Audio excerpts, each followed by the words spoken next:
Hello friends, my name is Pinky Kumari and I welcome you all on my YouTube channel Genesis Political Science.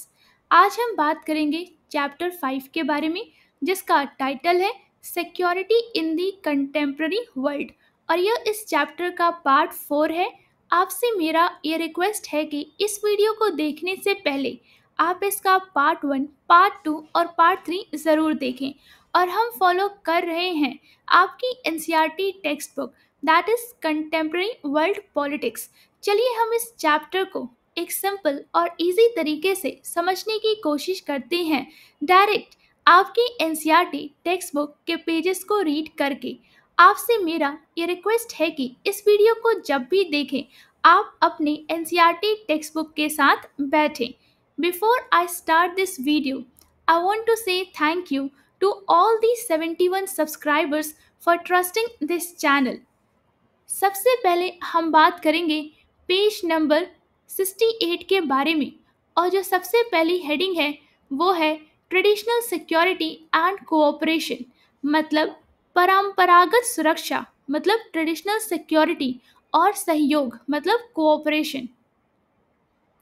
In traditional security, there is a recognition that cooperation is in limiting violence is possible. इसका मतलब हुआ कि परंपरागत सुरक्षा में यह स्वीकार किया जाता है कि हिंसा को सीमित करने में सहयोग संभव है।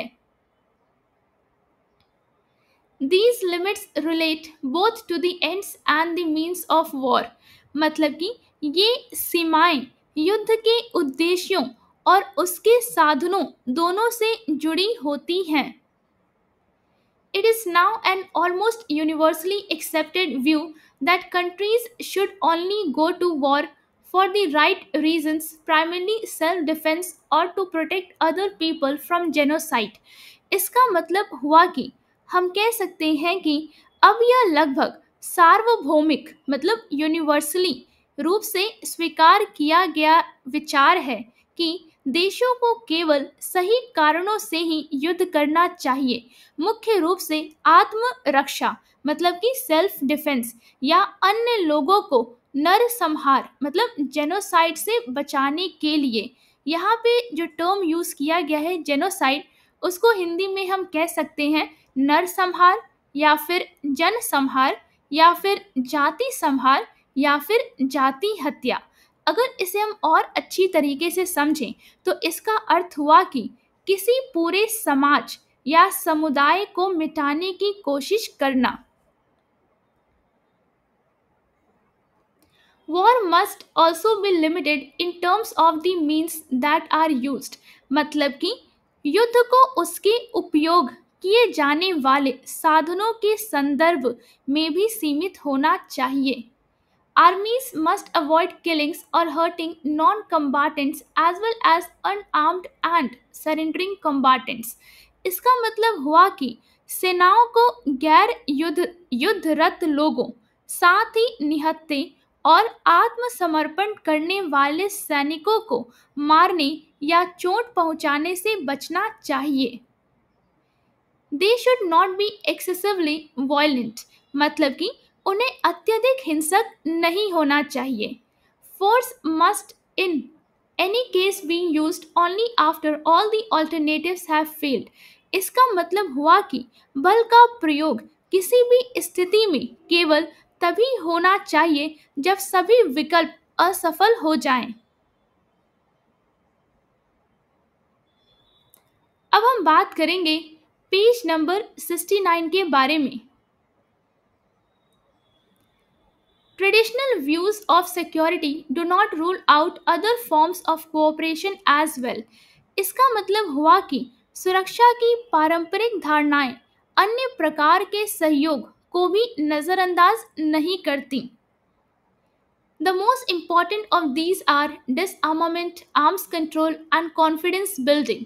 इसका मतलब हुआ कि इनमें सबसे महत्वपूर्ण है निशस्त्रीकरण मतलब डिसआर्मामेंट, हथियार नियंत्रण मतलब आर्म्स कंट्रोल और विश्वास निर्माण मतलब confidence building.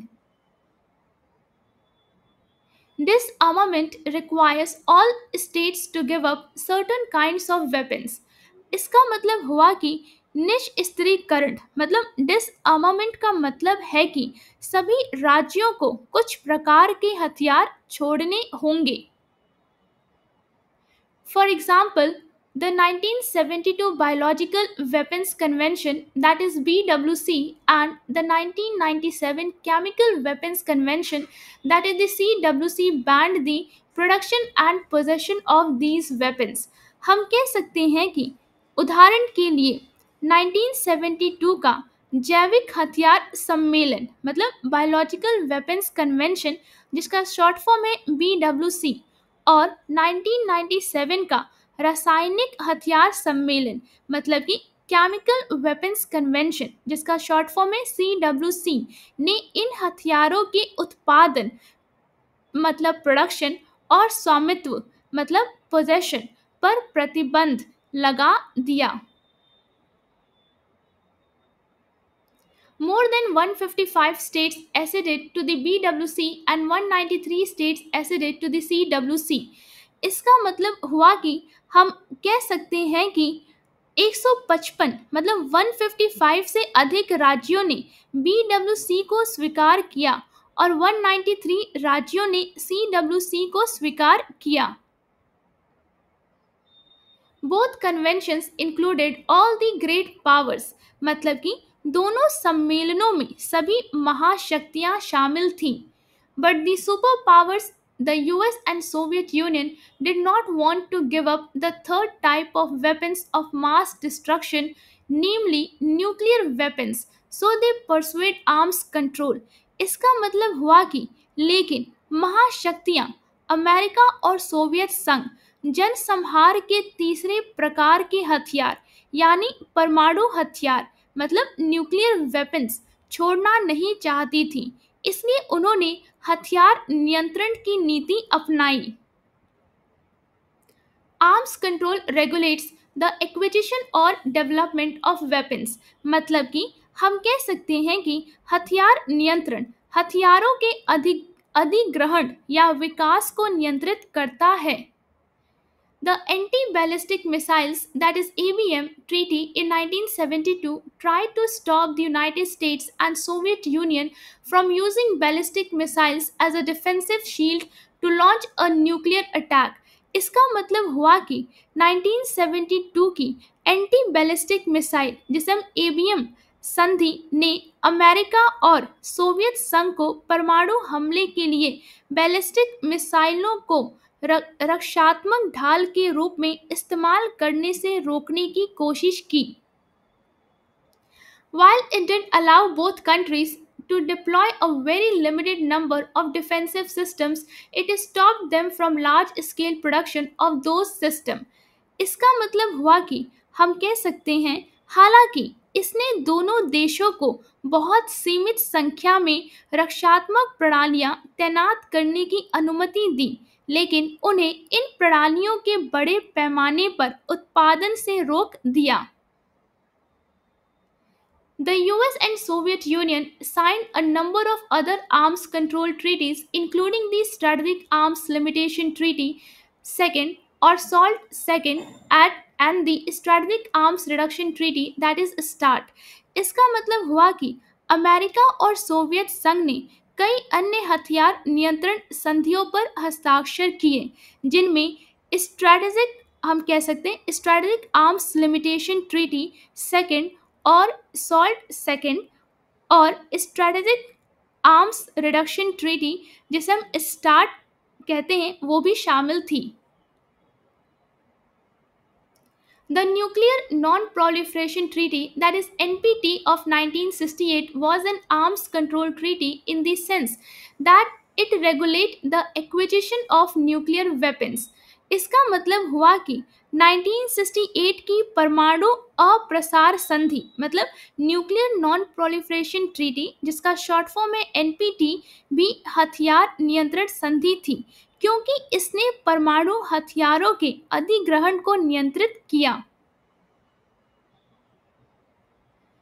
Those countries that had tested and manufactured nuclear weapons before 1967 were allowed to keep their weapons. इसका मतलब हुआ कि वे देश जिन्होंने 1967 से पहले परमाणु हथियारों का परीक्षण और निर्माण किया था, उन्हें अपने हथियार रखने की अनुमति दी गई। And those that had not done so were to give up the right to acquire them। मतलब कि और जिन्होंने ऐसा नहीं किया था, उन्हें हासिल करने का अधिकार छोड़ना पड़ा। The NPT did not abolish nuclear weapons. Rather, it limited the number of countries that could have them। इसका मतलब हुआ कि हम यह कह सकते हैं कि एनपीटी ने परमाणु हथियारों को समाप्त नहीं किया, बल्कि इसने उन देशों की संख्या को सीमित कर दिया जिन्हें ये हथियार रखने की अनुमति थी। अब हम बात करेंगे इस पेज पे दिए गए इमेज के बारे में। चलिए इस इमेज के नीचे क्या इंफॉर्मेशन दिया है उसे समझते हैं। The text says whether elevated और under attack the department of homeland security terror meter takes the uncertainty out of staying informed of the level of terror in our nation. इसका मतलब हुआ कि चाहे खतरे का स्तर ऊंचा हो या हमले की स्थिति हो, होमलैंड सिक्योरिटी विभाग का टेरर मीटर हमारे देश में आतंक के स्तर की जानकारी पाने में अनिश्चितता को दूर करता है। Move the terror indicator to the current threat level, which corresponds to how terrified the American people are of threat of terror attacks। इसका मतलब हुआ कि टेरर इंडिकेटर को मौजूदा खतरे के स्तर पर ले जाएं, जो यह दिखाता है कि अमेरिकी लोग आतंकवादी हमलों के खतरे से कितने डरे हुए हैं। Terror is all around us and can strike at any time. मतलब कि आतंक हमारे चारों ओर है और कभी भी हमला कर सकता है। Thanks to the terror meter you will never have to wonder how terrified you should be. इसका मतलब हुआ कि टेरर मीटर की वजह से आपको कभी यह सोचने की ज़रूरत नहीं पड़ेगी कि आपको कितना डरना चाहिए। प्रोसीड विथ कॉशन मतलब कि सावधानी से आगे बढ़ें। अब हम बात करेंगे पेज नंबर 70 के बारे में। Traditional security also accepts confidence building as a means of avoiding violence। इसका मतलब हुआ कि पारंपरिक सुरक्षा भी हिंसा से बचने के लिए विश्वास निर्माण मतलब कॉन्फिडेंस बिल्डिंग को एक साधन के रूप में स्वीकार करती है। Confidence building is a process in which countries share ideas and information with their rivals।